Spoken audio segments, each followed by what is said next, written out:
Barati, Mheshimiwa Deputy Governor, wakuu wa idara mbalimbali kutoka serikali kuu na serikali ya kaunti, waheshimiwa MCS, viongozi wa tabaka mbalimbali, wananchi wazalendo na wanafunzi, hamjambo? Jambo. Hamjambo tena? Jambo. Kwanza ningependa nichukue nafasi hii nishukuru sana viongozi wetu wote ambao wamepata nafasi ya kuhudhuria sherehe ya leo ya mashujaa. Ninawapongeza pia wananchi wetu wazalendo. Nyinyi ni mshujaa. Si kila mtu ni shujaa. So nitaanza kusoma hotuba ya rais ya kuadhimisha siku hii ya leo ya Mashujaa Day. Remarks by His Excellency William Ruto, PID CGH, President and Commander-in-Chief of the Kenya Defence Forces during the 61st Mashujaa Day celebration, October 20, 2024, Kwale Stadium, Kwale County.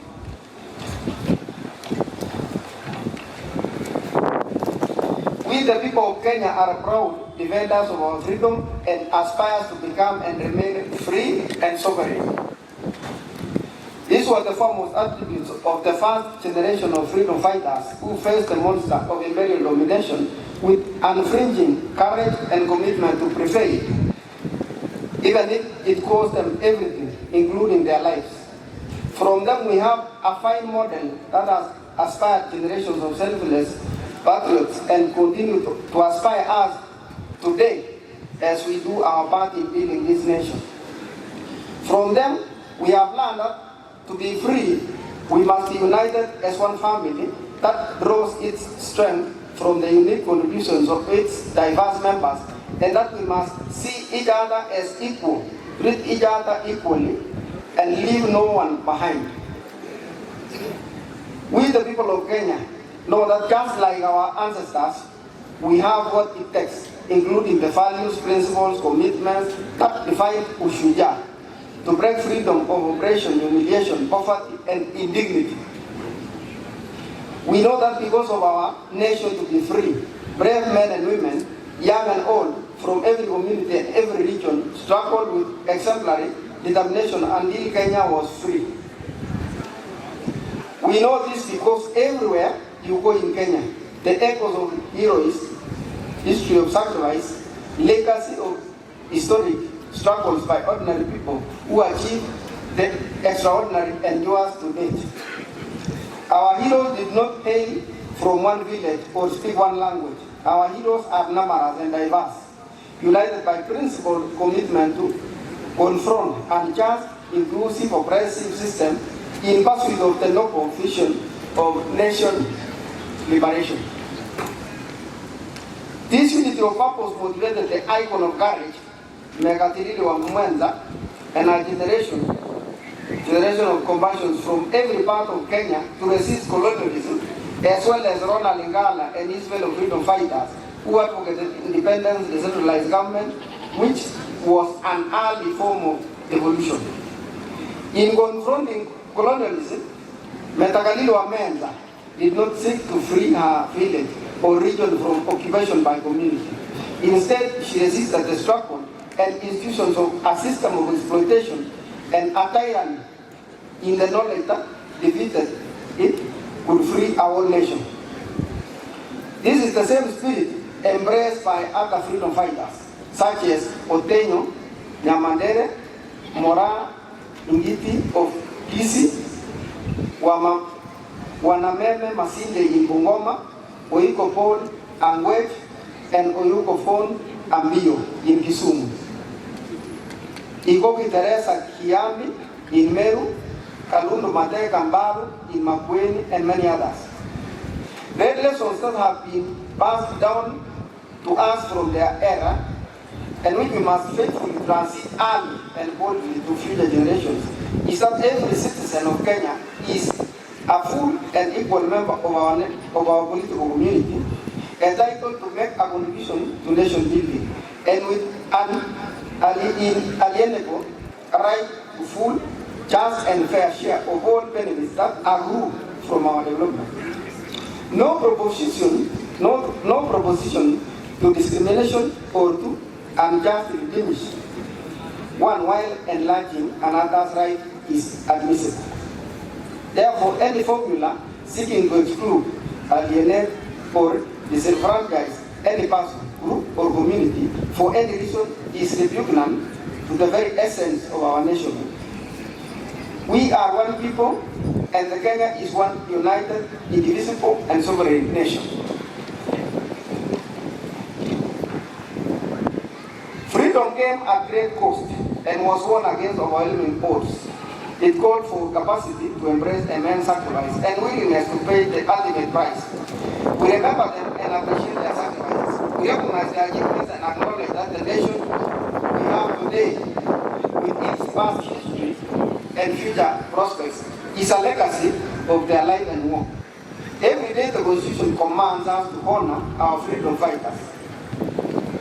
We struggle heroically to bring freedom and justice to our land by giving up the spirit of Suguta in the way we relate to one another, pursue our vocations, and build our nation.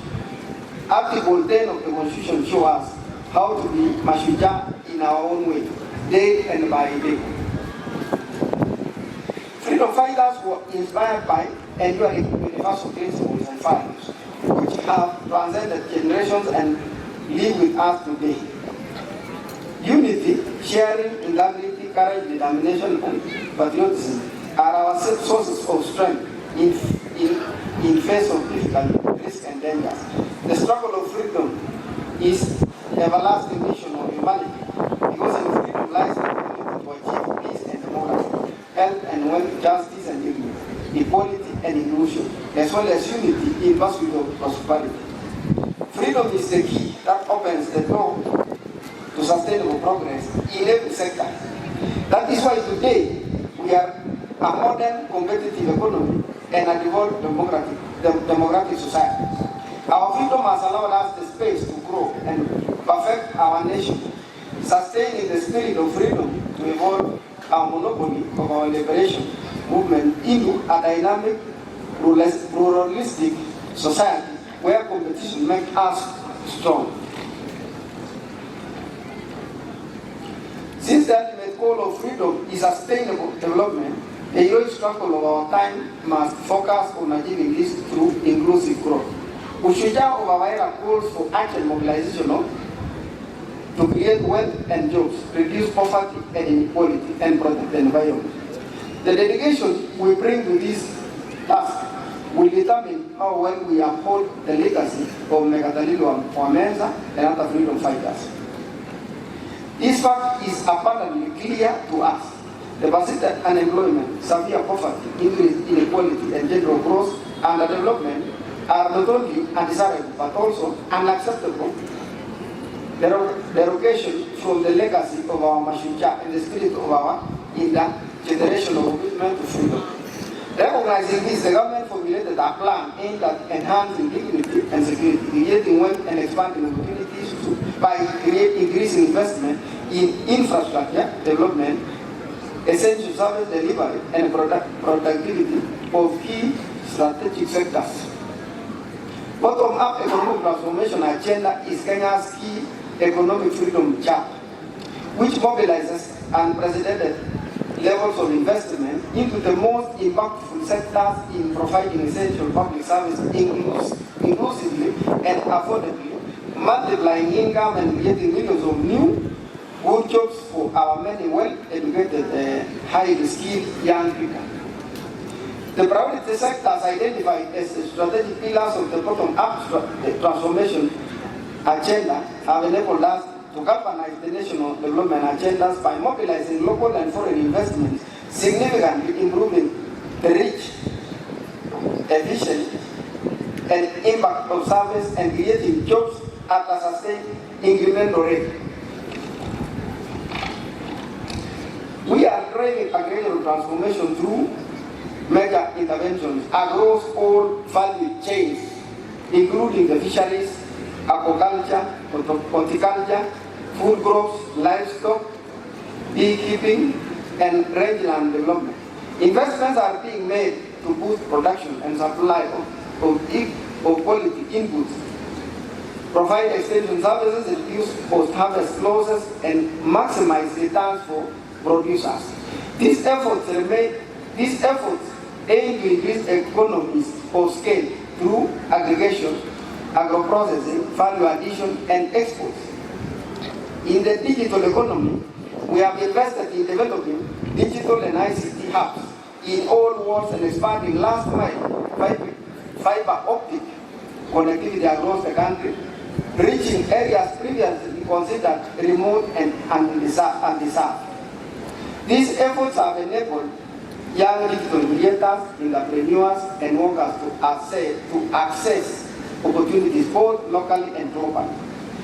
We have also supported Mama Mboga, kinyozi, boda operators, small-scale traders, construction workers, and others working in informal or hustler economy by investing financial inclusion through accessible loans, capacity building, and regulatory reforms to facilitate their growth. I want to commend the banking industry for extending an additional Kenya shillings 150 billion in loan facilities to MSMEs to complement our efforts. To achieve universal health coverage, we have transformed the provision of health care to enable all Kenyans to access promotive and preventive services in addition to curative services. First, an all-inclusive social health framework, and also through programs like Afya Bora Mashinani. These have onboarded over 100,000 community health promoters who provide care directly to people in their homes. Ladies and gentlemen, today marks the conclusion of Omorai Week, launched last Monday, to celebrate the achievements of our affordable housing program. Throughout the week, we showcase significant progress in advancing this ambitious agenda, which aims to transform lives and livelihoods by providing affordable, decent houses for millions of Kenyans. On this Mashujaa Day, we recognize key initiatives such as Kenya Urban Resilience Project, the Kenya Informal Settlement Improvement Project, and National Climate Resilience Project, known as Climax Work X.